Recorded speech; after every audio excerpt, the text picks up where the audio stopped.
do believe, strongly believe that we need to continue believing in our Savior and Redeemer, because there is no other solution to this conflict, to this political conflict, without our faith as a Christian.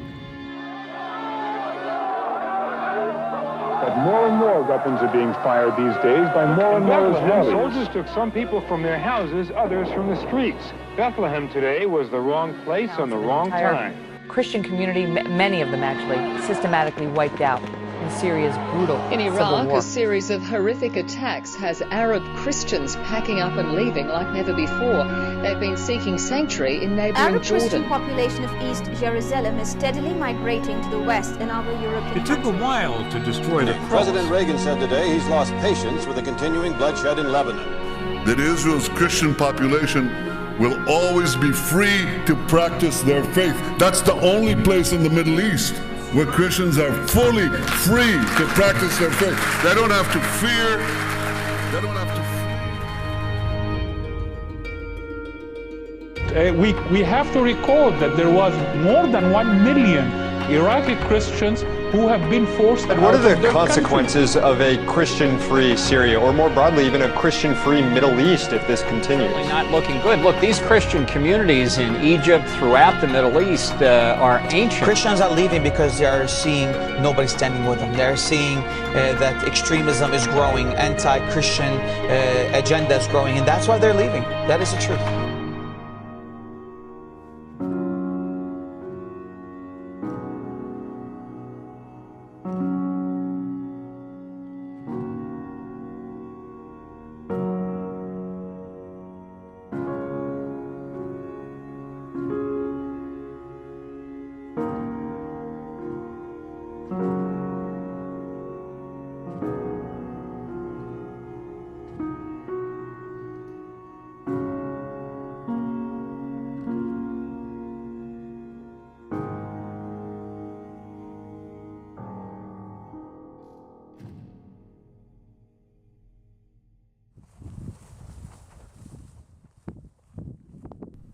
I never really considered myself a journalist or a researcher.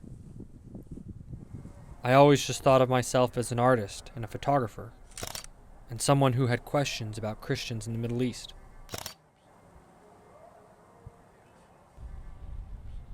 I first traveled to this region in 2011.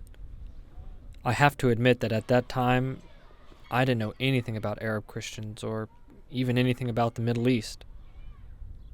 I studied photography in Jerusalem, and while photographing in Israel and Palestine, I slowly learned about the Arab Christian community and how they had a rich culture and heritage. But I also learned that that culture and heritage was facing extreme difficulties.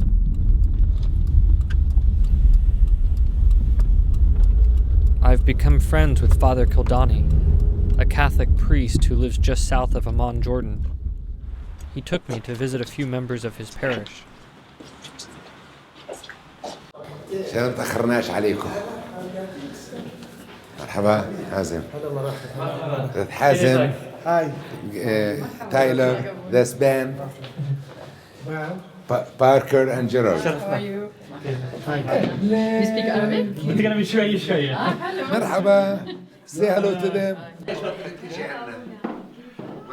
مرحبا. هاي. قاعد العمو. عجوز الأكراد.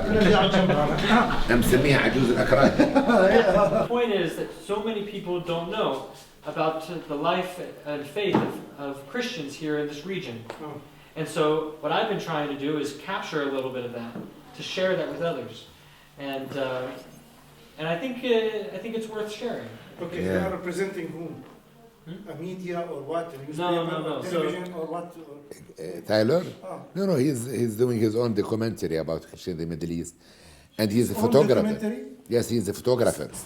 I was just saying this to Abuna. So many people in the United States, especially, misunderstand the Middle East. They don't know what it's like here. Why did you go to the Wikipedia? You're interested in baseball, in basketball. You are interested in your economy. and not but not global interested in the religious world. issues. Sure. Yes.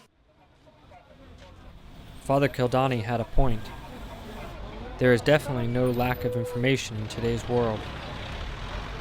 As for myself, I wanted to understand the life and faith of Arab Christians, but in order to do so, I needed to first understand that because the three main monotheistic faiths sprung from this land, religion itself seems to permeate the very soil and fabric of society.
We just came for the visit. And, Are all of you friends or family? Family. Yeah.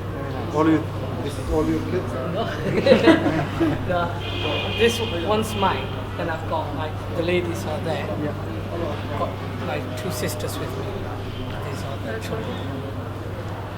And this is the first time in these mosques? Yeah, first time. You know this is the old mosque in Jordan? No. The oldest mosque. Was it? Built in 6th century. So we were just in You the bazaar. built this mosque?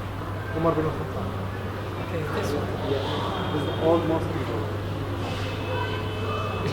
So it's a privilege to be here. It's a Yeah, great definitely. mosque. Yeah. I wasn't aware of this. Thanks for the information. Thank you. I hope you enjoy Jordan. Enjoy your stay. Shukran. Assalamu.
يحملهم من الأعماق بركة الكهنوتية دعاء الصادق. هل هي العذراء مريم؟ لا. هل هم الملائكة؟ لا. المسيح أقدام تلاميذه جاعلا لهم من نفسه قدوة في الخدمة المتبادلة.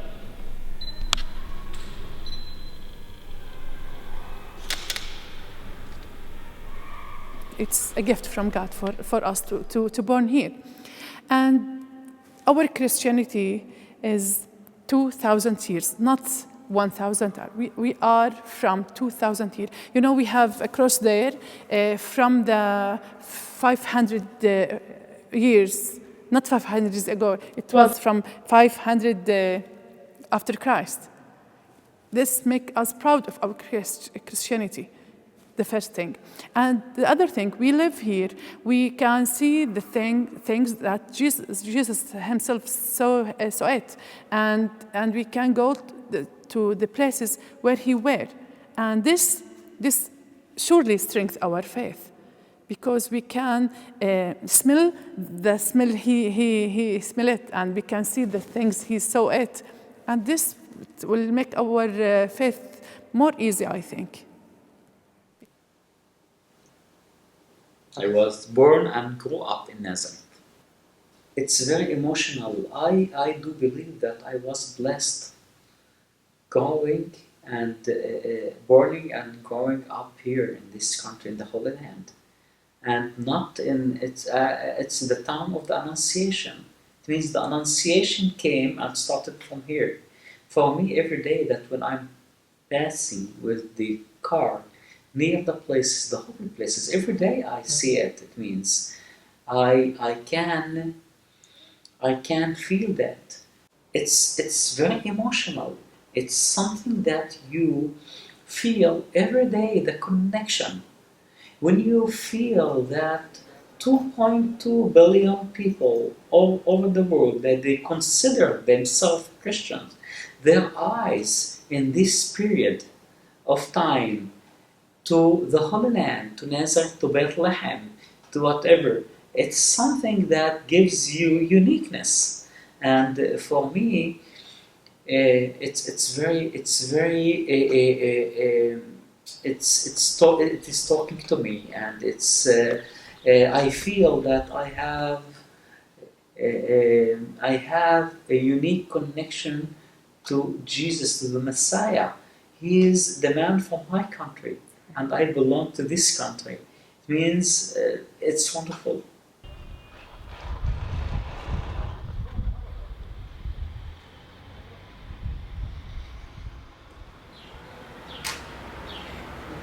Go ahead.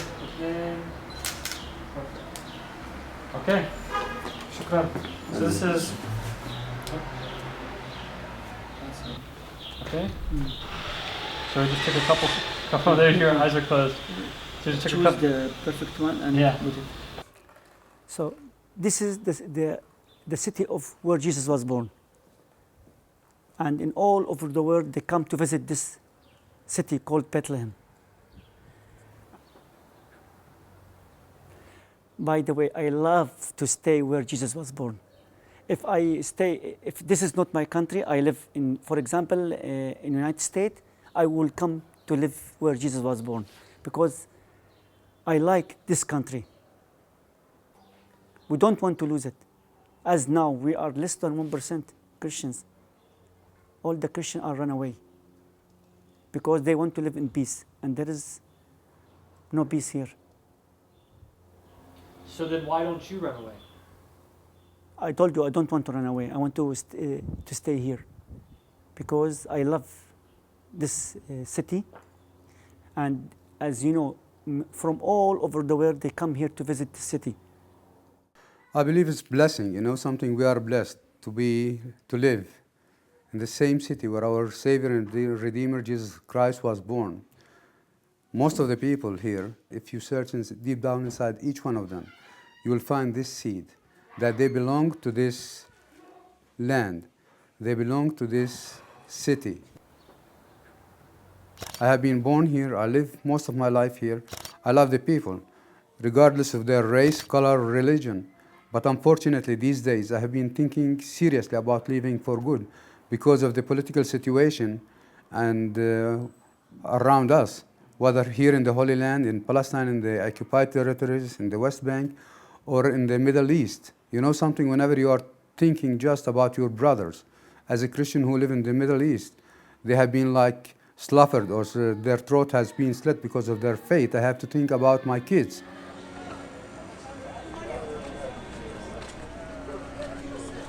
Not only do Arab Christians love the land of their birth and feel a natural connection to the holy sites, but every year Christians from around the world travel to the Middle East to see the ancient historical locations that they consider holy. The streets of Jerusalem become filled with Christian tourists from around the world. They join in on festivals and celebrations. Even a group of Americans come all the way to Jerusalem every year to reenact the Passion on the Via Dolorosa.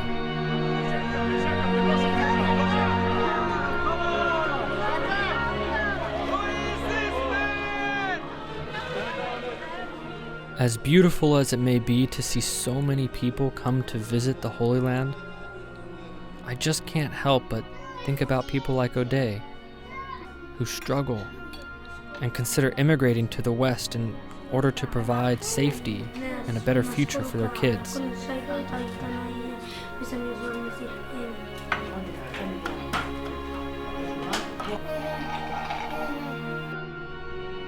If Christians of the Middle East continue to immigrate to the West, then what will become of the shrines and the holy sites?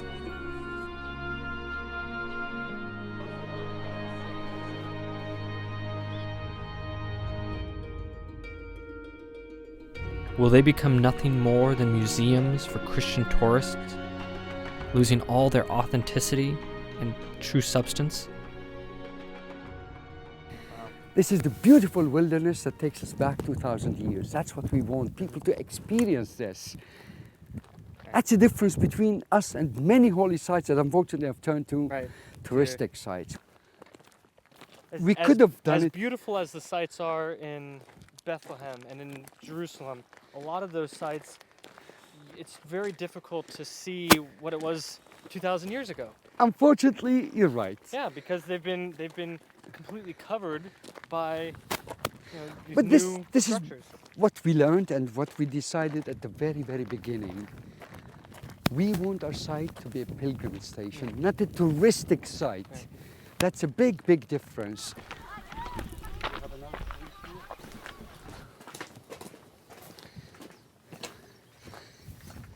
This is it. This is the River Jordan.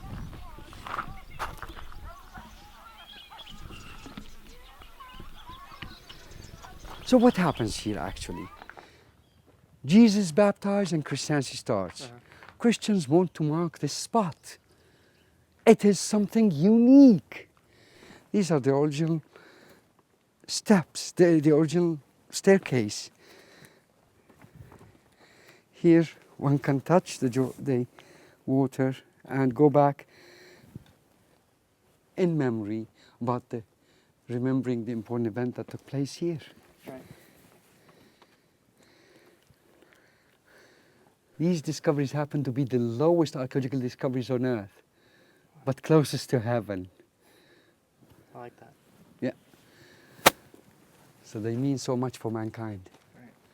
And we have to carefully maintain and preserve these remains.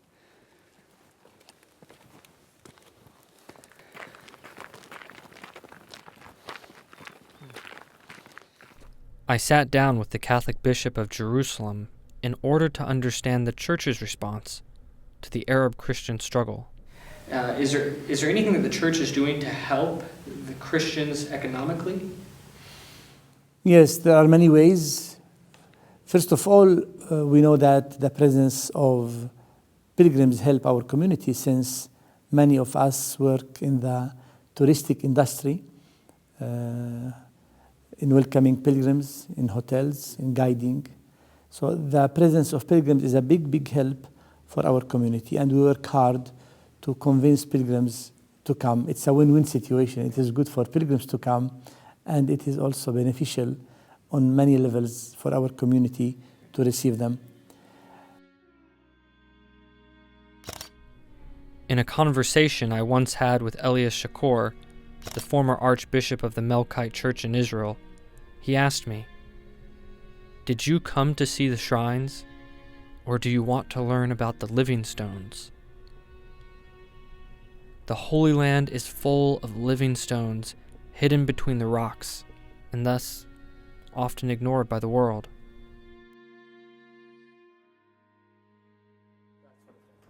Yeah, this is, we live in a good life here before 2000, and after the second intifada, it's beginning in 2001, and the situation, it's become more worse here because there is a war between both sides, and because our house in the middle, we're facing a lot of bullets, trouble, because this is the main road from Jerusalem to Bethlehem.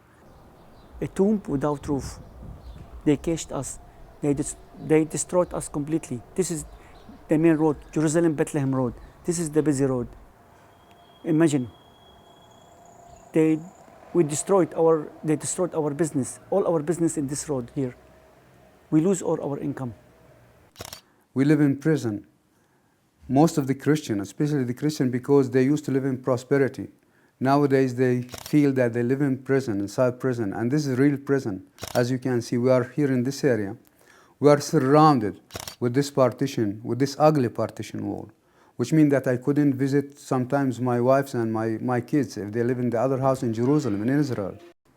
As a Christian, we live between these two swords, like both the Muslims, I believe, from this side, and the Israelis from the other side, they want to dominate. And the Christian, they are in the middle. And all the time, the one in the middle, he pays the price.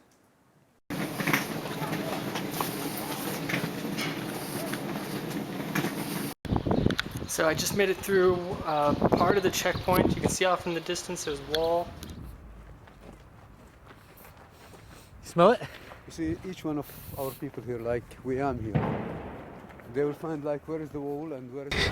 You start smelling this? Yeah, it's burning my nose. Oh. Yeah, no, just... And burning my eyes.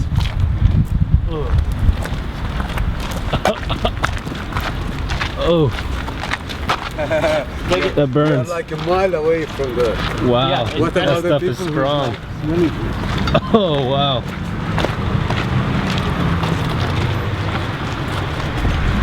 okay, let's start doing this. Finish before they start giving us some, you know, because they are No problem.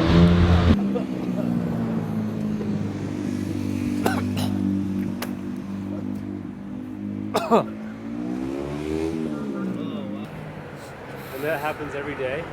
No. Every day. Here, every day. Oh, here maybe every day. In East Jerusalem, like mostly No, Fridays. no. Fridays.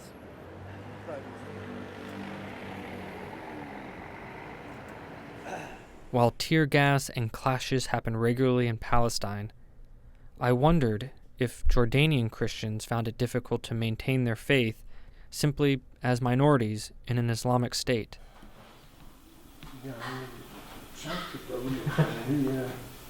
What do you think? It is difficult or not?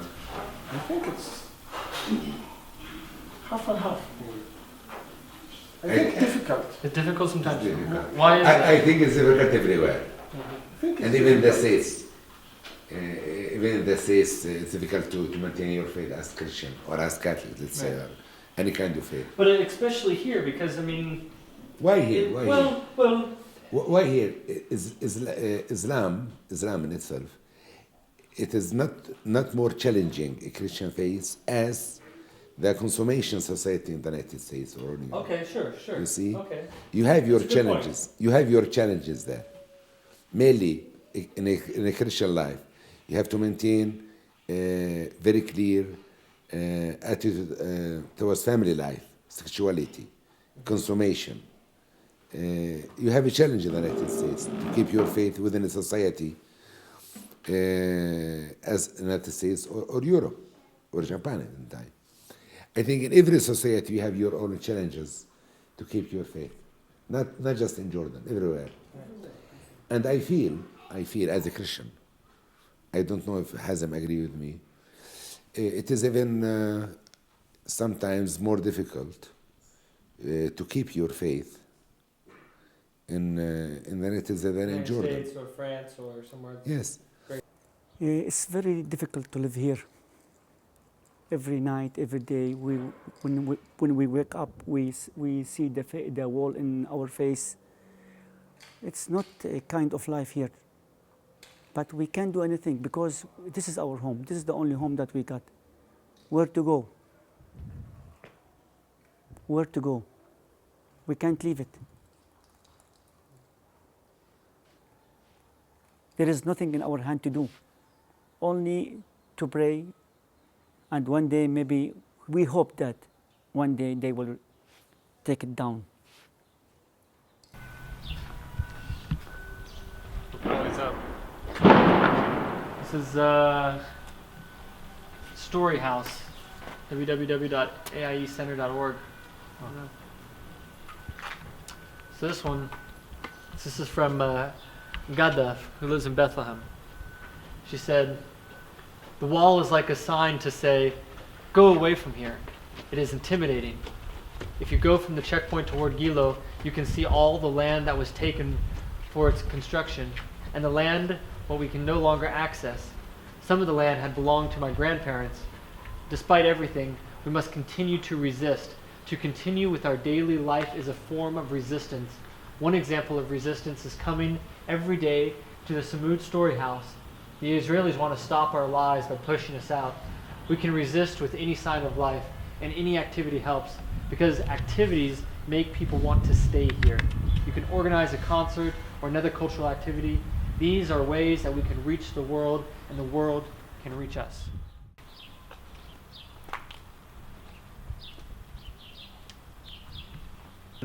When I was in Lebanon, I went to the Sabra and Santili refugee camps.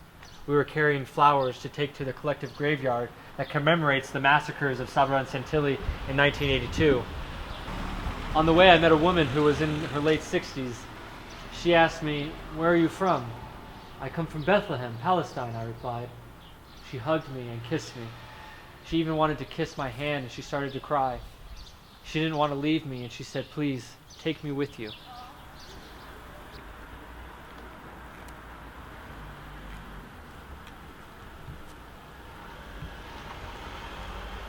Making advocacy for peace is the best way to help Christians, even economically, because the main hardship comes from the insecurity, unemployment. So really, if there is peace, if there were peace, people would be really more relaxed and more stable in their country. Do you mind if I take just a portrait or one photo? Okay. Would you do it here or there? Right here is okay. All right. I'm just going to move this. But Bethlehem used to be 80% Christian. Most of the people of Bethlehem, they left to South America and to the United States. Santiago, Chile. Yeah. In Honduras, there are more people from Bethlehem than in Bethlehem itself. It's the same in Santiago. But I think this is a policy from the Western governments encourage it to let the people here left to. Yes, they are helping Israel to do that. Yes. Not only Israel, in Iraq, in Syria now, in Syria, they are encouraging the Christian to left the country. Right. Mm-hmm. So we have a bad experience of facing war, and now we are seeing it in Syria and Palestine, let's say, but Syria is the worst one. So you always think about your family, your kids. How can I protect them? Maybe you don't like to leave your country, but at the end you have a responsibility towards your kids. You don't want them. Have choices. Right. Yeah. So do I have to stay and raise them in the middle of all these in this hot zone, or I can take them to a better future? We can they deserve something better. Yeah, and you can see there how their people are living, how kids are raising, how the rights they have.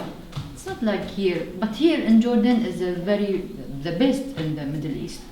But in case the same problem of Syria come to here we will have a very big issue. Nowadays we are like just few Christians living in Bethlehem, in this holy city. I believe that we are about like from 4 up to 8%, and in the entire Holy Land we are less than 1%. I believe that what affected the existence of the Christian mostly is the political situation. Imagine that I couldn't like visit my family, my own family. My wife, she's holding an Israeli ID, my kids holding an Israeli ID, and I holding a Palestinian ID.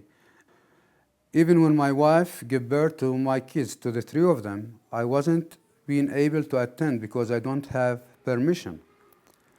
So, talking about immigration, and if you ask me this question, I believe that I prefer to migrate to like free country, to another country, to feel free.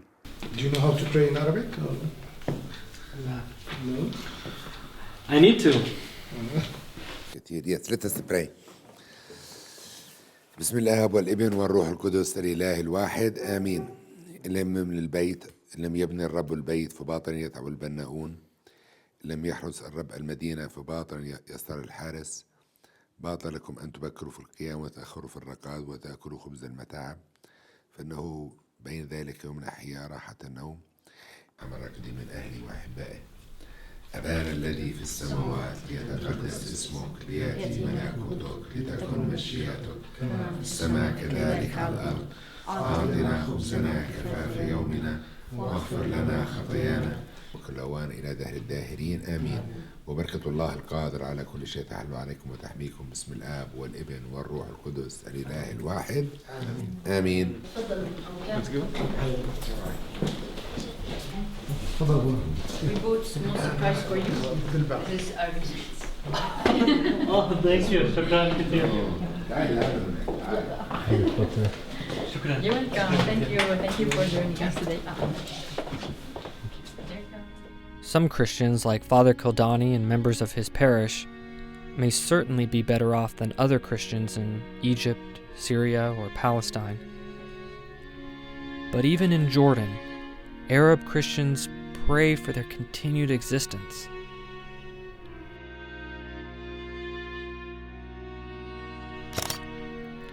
As I have traveled the Middle East and spoken with hundreds of Christians, I can't help but ask, will the day come when nothing but a handful of Christians remain in the Middle East?